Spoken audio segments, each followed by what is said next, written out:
خلافت راشدہ کا آغاز نبی پاک صلی اللہ علیہ وسلم کی وفات کے بعد حضرت ابوبکر صدیق پہلے خلیفہ منتخب ہوئے اور یہیں سے اسلامی تاریخ کا سب سے سنہری دور کا آغاز ہو چکا تھا۔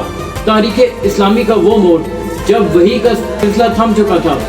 مدینہ منورہ کی فضاؤں میں ایک عجیب سی خاموشی اور سناٹے کی کیفیت ہو چکی تھی۔ وہ ہستی جن کے قدموں کی دھول سے صحابہ اپنی آنکھوں کا سرما بناتے تھے، یعنی سرور کائنات، اب اپنے خالق حقیقی سے جا ملے۔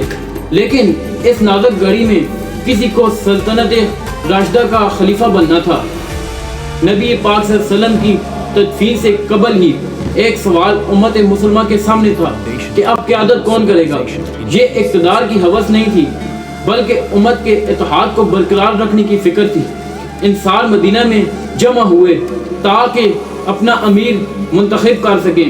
جب حضرت ابوبکر اور حضرت عمر فاروق تک اس کی اطلاع پہنچی تو انصار مدینہ نے اپنی قربانیوں کا ذکر کیا۔ حضرت ابوبکر صدیق نے مہاجرین کی اولیت اور قریش کی عرب میں فضیلت کو بیان کیا۔ اے لوگو، تم نے جو بھی اپنی فضیلت میں کہا وہ سب سچ ہے، لیکن عرب قریش کے علاوہ کسی کی قیادت پر متفق نہیں ہوں گے۔ میں تمہارے لیے ان دو افراد عمر اور عبیدہ میں سے کسی ایک کو منتخب کرتا ہوں۔ لیکن حضرت عمر فاروق نے فوراً حضرت ابوبکر کا ہاتھ تھاما اور کہا، نہیں، آپ وہ ہیں جنہیں رسول اللہ صلی اللہ علیہ وسلم نے نماز کے لیے آگے کھڑا کیا تھا، آپ ہی ہمارے امیر ہیں۔ اور پھر سب نے آپ کے ہاتھ پر بیعت کر لی۔ اسلام کا پہلا خلیفہ حضرت ابوبکر صدیق کو بنا دیا گیا۔ خلیفہ بننے کے بعد حضرت ابوبکر صدیق نے جو خطبہ دیا، اے لوگو، میں تمہارا حاکم بنایا گیا ہوں، میں تم سے بہتر نہیں ہوں، اگر میں ٹھیک کام کروں تو میری مدد کرو، اگر میں غلطی کروں تو مجھے سیدھا کر دو۔ سچائی امانت ہے اور جھوٹ خیانت ہے۔ تمہارے درمیان جو کمزور ہے وہ میرے نزدیک طاقتور ہے، جب تک میں اسے اس کا حق نہ دلوا دوں، اور جو طاقتور وہ میرے نزدیک کمزور ہے۔ جیسے ہی رسول اللہ صلی اللہ علیہ وسلم کی وفات کی خبر پھیلی تو پورے عرب میں آگ لگ چکی تھی۔ کچھ لوگوں نے زکوٰۃ دینے سے انکار کر دیا اور کچھ جھوٹے نبی کے دعوے کرنے لگے اور مدینہ خطرے میں تھا۔ اس وقت حضرت ابوبکر صدیق وہ عظمت دکھائی، انہوں نے فرمایا، خدا کی قسم، اگر یہ لوگ ایک اونٹ باندھنے والی رسی بھی روکیں گے جو رسول اللہ صلی اللہ علیہ وسلم کو دیتے تھے تو میں ان کے خلاف جنگ کروں گا۔ اس کے ساتھ ہی جیش اسامہ کی روانگی کا معاملہ آیا۔ صحابہ کی رائے تھی کہ مدینہ خطرے میں ہے، لشکر نہیں بھیجے جائیں، مگر صدیق اکبر کی کیا مجال۔ صدیق اکبر نے فرمایا، میں اس جھنڈے کو کیسے لپیٹ سکتا ہوں جسے رسول اللہ صلی اللہ علیہ وسلم نے خود کھولا ہو۔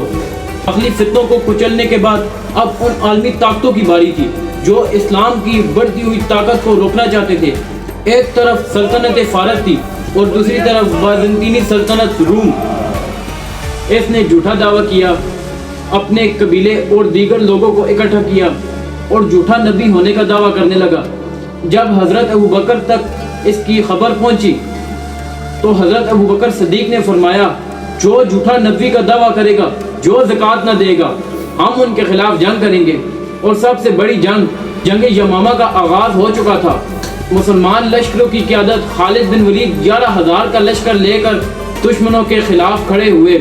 مسلمہ 40,000 کا لشکر لے کر مسلمانوں کے خلاف آگے بڑھا۔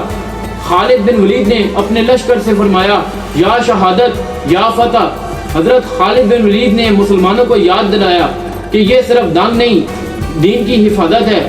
اس جملے نے مسلمانوں کے ایمان کو مضبوط کیا اور انہیں فتح کے لیے متحد کیا۔ مسلمہ کے پیروکار سخت مزاحمت کر رہے تھے۔